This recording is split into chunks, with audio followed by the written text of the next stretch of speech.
Ce que je viens chercher là, tournant autour de la mosquée comme une guêpe aveugle, c'est l'explication d'un événement de presque 50 ans d'âge.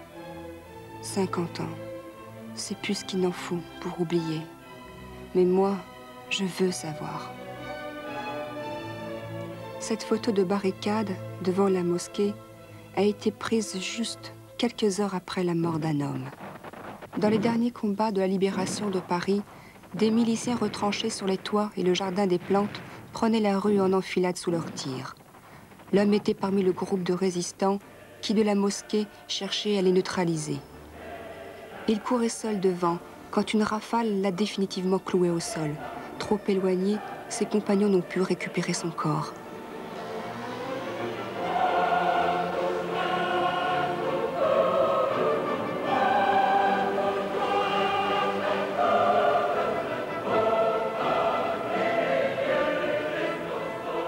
Tombé ici, probablement, pas très loin de cette porte.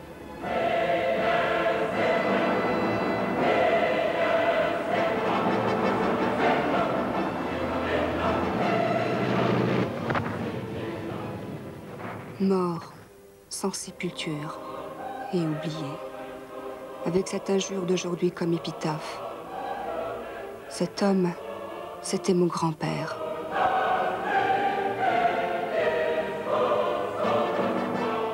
Par-delà les mers et les générations, je porte en moi cette croyance ancestrale, propre aux Méditerranéens, qui fait moins craindre la mort que l'absence de sépulture, un corps sans soin, abandonné aux charognards. C'est pour cela que je veux savoir où il est enterré. Il y a au fond de la mosquée une tombe. Comme elle est toujours fleurie les 8 mai, je me suis mise à nourrir l'espoir que peut-être elle abritait les restes du grand-père. Un homme venait s'y recueillir souvent.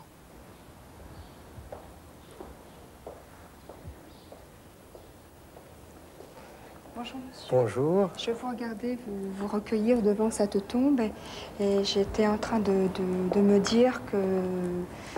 C'est-à-dire que lors de la libération de Paris en 1944, mon grand-père a été tué donc près d'une rue qui se trouve à côté de la mosquée, la rue Geoffroy-Saint-Hilaire, et on n'a toujours pas retrouvé donc sa sépulture. Et je me demandais peut-être que sa tombe avait un rapport avec cette tombe. Ça aurait pu être, mais c'est la tombe de Sikado Ben-Gabrit, qui était mon grand-oncle, et qui a fondé cette institution. Et c'est une coïncidence, parce que lui-même et son équipe ici, et tous les personnels, avaient une activité pour porter secours et même sauver un certain nombre de personnes. Elles étaient de toute confession. Et je suis certain que votre grand-père, qui était dans la résistance, avait des contacts avec Sikado, puisqu'il était un petit peu le chef de la communauté musulmane à Paris. Et votre grand-père a pu soit avoir des activités en connexion avec les gens de la mosquée, soit à leur insu, parce qu'elle offre tellement de possibilités de cache et de sortie que c'est possible. Maintenant, son corps a disparu. Il a peut-être été pris par les gens de la mosquée et puis enseveli selon le rite et emmené au cimetière de Bobigny, qui appartient donc à la mosquée, et peut-être enterré là, parce qu'il y a quelques tombes qui sont inconnues. Vous devriez un petit peu faire des recherches de ce côté-là, je suppose.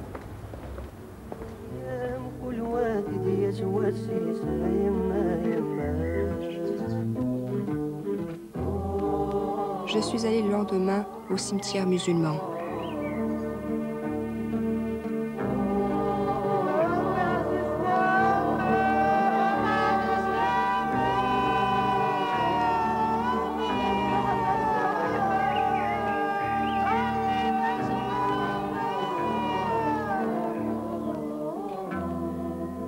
Les tombes des inconnus étaient mangées par les mauvaises herbes.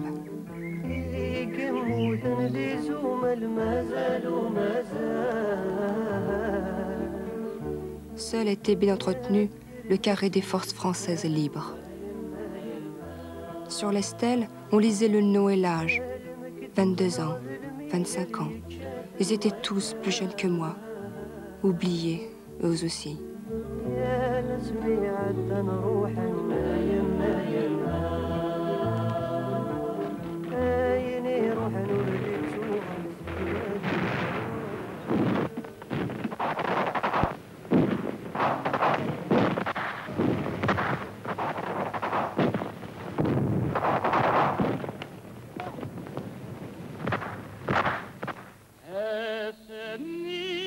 Leur mort a permis à la vie de reprendre, aux enfants de revenir.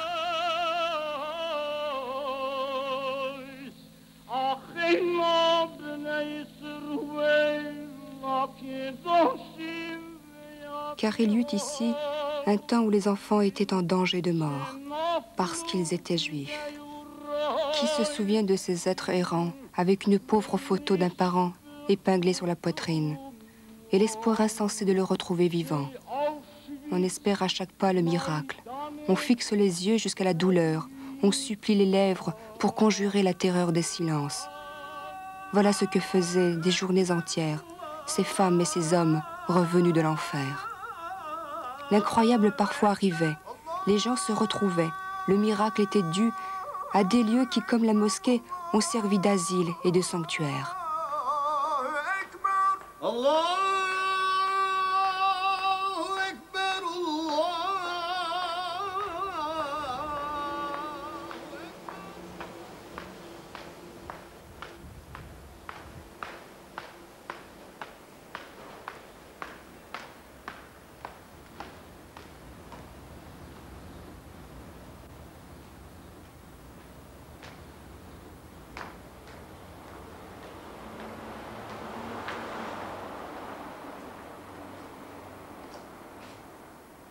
C'est par Albert Assouline, qui a lui-même trouvé refuge ici pendant la guerre, que j'ai appris que la mosquée avait accueilli des enfants juifs pendant les grandes rafles de l'été 42 à Paris.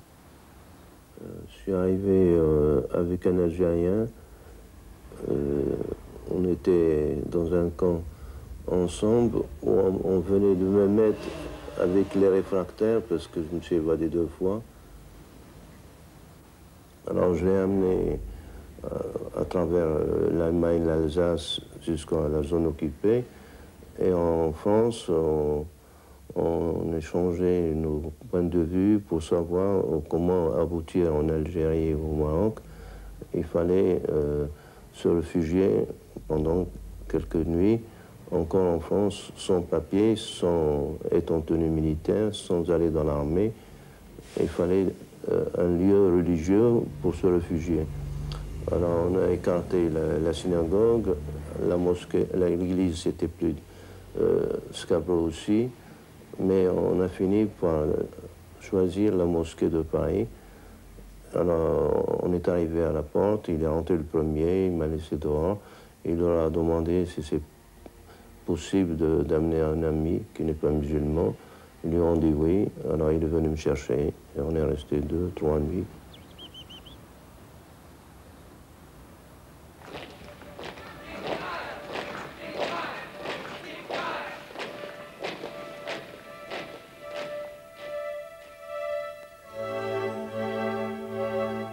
Dans Paris occupé, les lois anti-juives de Vichy étaient appliquées avec zèle et efficacité. Les enfants n'étaient pas épargnés. Des classes entières comme celle-ci étaient déportées. Il y avait des enfants, il y avait des restrictions de ravitaillement, mais il n'y avait pas de limite dans l'hébergement à la mosquée, parce que les 1732 au total de 40-44 n'étaient pas tous ensemble le même jour. Donc, dans les sous-sols, c'était les adultes, hein, les enfants pouvaient les mettre dans des logements au-dessus. Kader Ben Gabrit avait une grande famille et ils hébergeaient des enfants. Et dans les autres petits logements, il y avait encore des enfants qui pouvaient être soit juifs ou non. Cet appartement était occupé par toute la famille, aux nombreux enfants, du muezzin de la mosquée. Donc un enfant pouvait très bien être intégré dans une famille, entre parenthèses, ce qui pouvait se faire dans un pays comme le Maroc, par exemple, où à cette époque-là, l'état civil n'était pas organisé comme il est aujourd'hui. Les naissances étaient enregistrées par acte adulaire. Donc un cadi de la mosquée pouvait très bien faire un faux acte de naissance. Et cet appartement est juste à côté de la porte qui menait directement au sous-sol.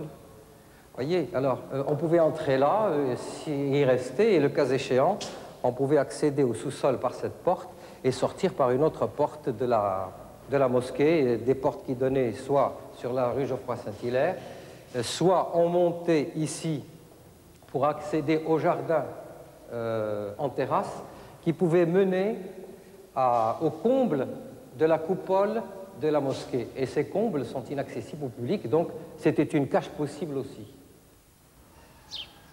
Le docteur Sommier fréquentait alors la mosquée. Il se souvient. Et un jour, il me dit, il y a un petit enfant de 7-8 ans qui se cachait avec sa grand-mère tout près de l'hôpital Saint-Joseph, qui ne sortait jamais. Ses parents directs à cet enfant étaient partis en zone sud, n'est-ce pas? Il se cachait et il m'a dit, il faut absolument faire quelque chose pour cet enfant. Et je suis allé, en effet, voir cet enfant, voir, surtout, j'ai frappé, c'était un soir, vers 7 heures du soir. La vieille personne ne voulait pas m'ouvrir, elle ne savait pas à qui elle avait affaire. En fin de compte, en lui répétant « Je suis un ami de M. Bonvalot », elle a fini par m'ouvrir. Et elle m'a dit « Mais ils ne vous ont pas arrêté ». Elle a vu Schiste des Bruns. Alors je lui ai dit « Non, Dieu m'a protégé ». Et ce mot-là m'a fait ouvrir la porte. Et je lui ai dit que je pouvais prendre l'enfant, le faire partir en aérium, grâce à la préfecture de la Seine. À ce moment-là, il y avait les dispensaires d'hygiène sociale. J'étais médecin du dispensaire d'hygiène sociale de la rue Tiphaine, 12 rue Tiphaine, dans le 15e. La vieille grand-mère nous a amené l'enfant. Il a pu partir sous un faux nom dans un aérium. Ainsi, il a vécu comme un enfant normal. Il fallait les soustraire à la mort. Certains d'entre eux ont trouvé asile à la mosquée. Tout un réseau d'accueil et d'hébergement était ainsi organisé à la mosquée de Paris. On nous faisait entrer par les portes dérobées, les sous-sols, le hammam ou bien par le restaurant de la mosquée. Alors, comme nous l'avons vu tout à l'heure, les terrasses qui arrivaient de la mosquée directement nous menaient sur les terrasses du café, du restaurant, du hammam et du bazar. Là, vous avez l'entrée qui donne rue Geoffroy-Saint-Hilaire du café, du restaurant et du bazar. Et ici, nous avons la petite terrasse du café. Donc, comme vous le voyez, toute personne pouvait entrer ou sortir de la mosquée d'une façon extrêmement facile, sans être remarqué. On pouvait entrer à la mosquée et puis se mêler au public du café ou du hammam. On pouvait entrer au hammam et se faufiler dans la mosquée et y trouver sa cache. Alors là, cette terrasse, vous voyez, conduit, surplombe le petit jardin qui se trouve derrière le dispensaire, dans l'entrée de service est là. Donc le dispensaire donnait au coin de la rue d'Aubenton et d'Elplat. Et tout autour de cette petite terrasse, il y avait les appartements du petit personnel. Et là-bas, vous voyez les escaliers qui donnaient accès directement aux terrasses. Ou même dans la salle des prières, puisque cette petite porte communique avec la salle de prière. C'était un petit emplacement réservé, caché, où l'imam se recueillait quelques instants avant la prière rituelle.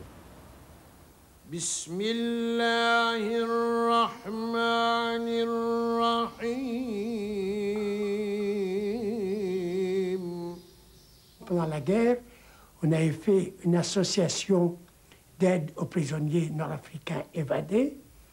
Et il y avait mon ami le docteur Moustaphaï, il y avait Maître Lamec, il y avait un autre avocat, je ne me souviens pas du nom.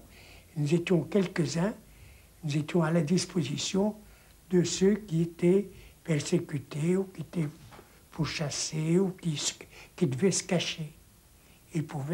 On pouvait trouver une aide près de nous et surtout on pouvait les adresser à la mosquée où ils étaient accueillis. Et la mosquée leur était ouverte. Et il y en a eu beaucoup qui ont utilisé ce canal et qui ont trouvé abri à la mosquée. Albert Assouline a parlé de 1700 personnes. Parfois, le recteur est allé lui-même retirer des griffes du monstre un innocent promis à une mort certaine.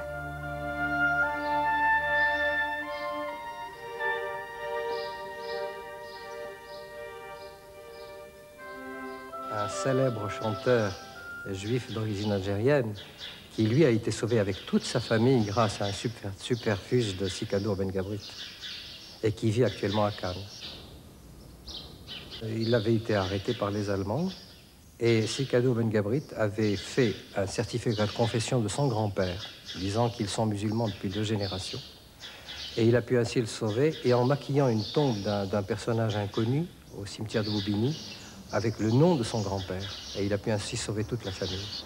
Il avait mis une petite stèle en mettant le nom de famille de ce personnage, et qui a pu être ainsi sauvé. D'ailleurs, ce personnage qui vit à Cannes tient à le faire paraître dans sa biographie, et un disque qui va bientôt paraître le mentionnera.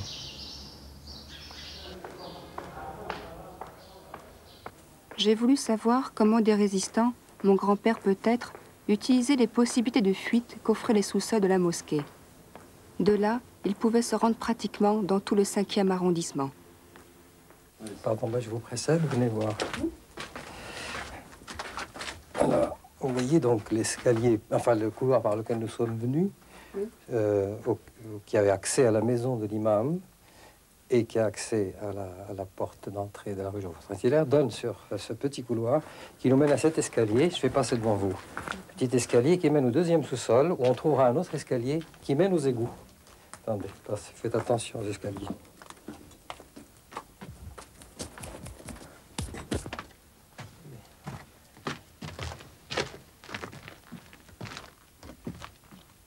Alors donc, vous voyez, donc, nous sommes là, ici, au 2e sous-sol.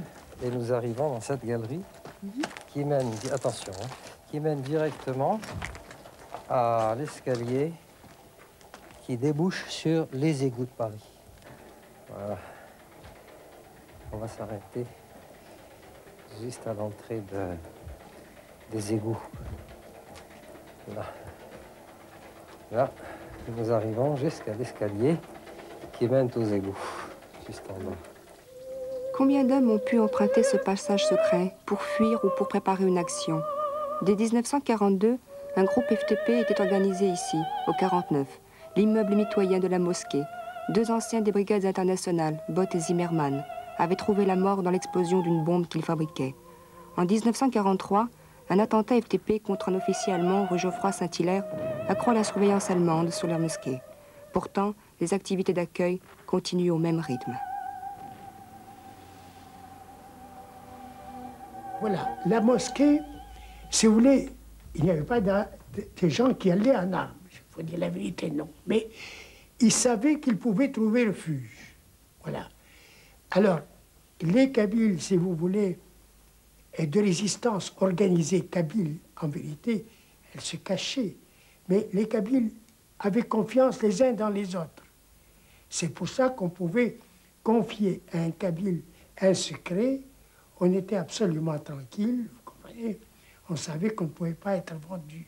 D'ailleurs, il faut dire la vérité, à ce moment-là, pendant la guerre, la colonie algérienne était faite, 98% étaient des Kabyles.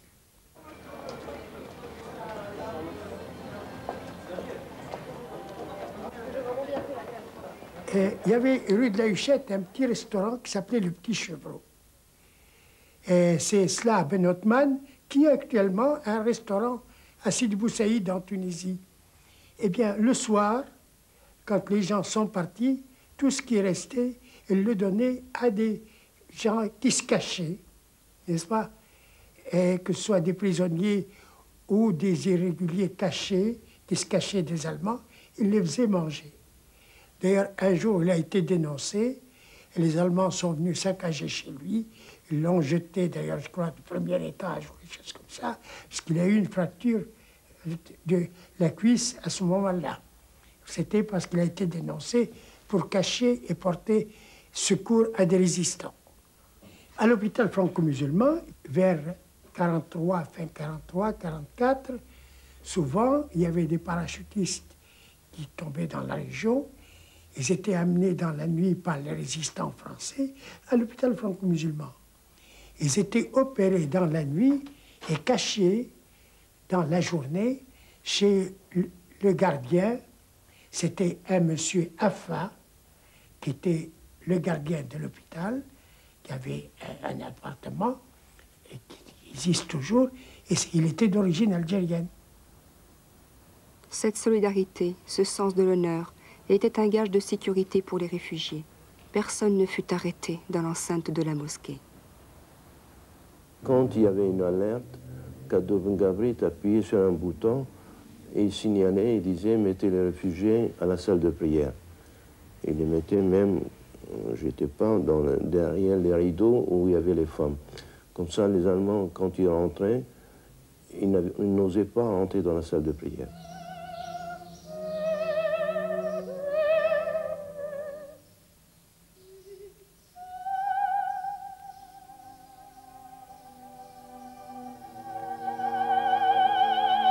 Un homme serein, tranquille, est au centre de cette entreprise.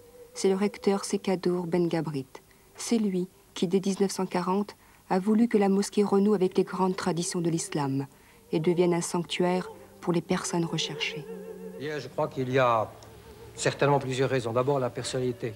La personnalité de Sekadour, qui était un homme d'ouverture, qui était un homme de dialogue, qui était un homme de rencontre, qui était un homme d'une grande envergure sur le plan humain, déjà. Je pense aussi qu'il puisait cet exemple dans les principes même de l'islam, car il est dit dans un précepte, je crois, un dit du prophète, que lorsque tu sauves un être humain ou que tu portes un secours à un être humain, c'est comme si tu sauvais ou que tu portais secours à l'humanité entière. Ensuite, il y avait le grand exemple qui avait été donné par Sa Majesté Mohamed V, qui avait refusé aux autorités du protectorat le port de l'étoile jaune aux Juifs marocains en leur disant ce sont des citoyens marocains, il n'est pas question de les assimiler à autre chose.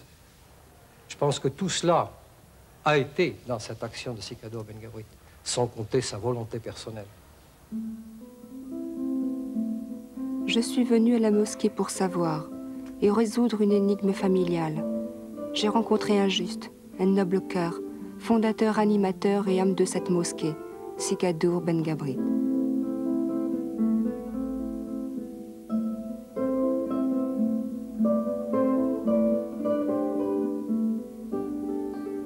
Quelques bouts de films retrouvés donnent la mesure du faste dont il a su entourer l'idée de l'islam.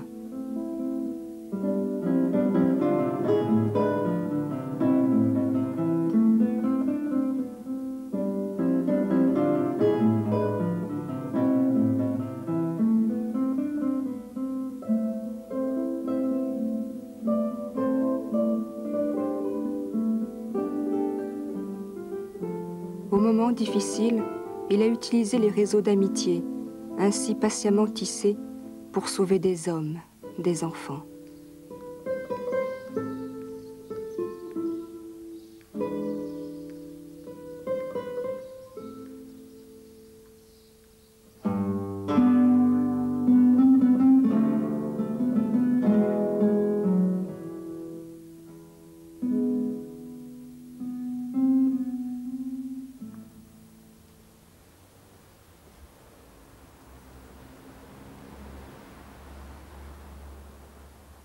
Où qu'il soit, mon grand-père, dont le sang généreux réchauffe mes veines, est en bonne compagnie, celui des hommes justes.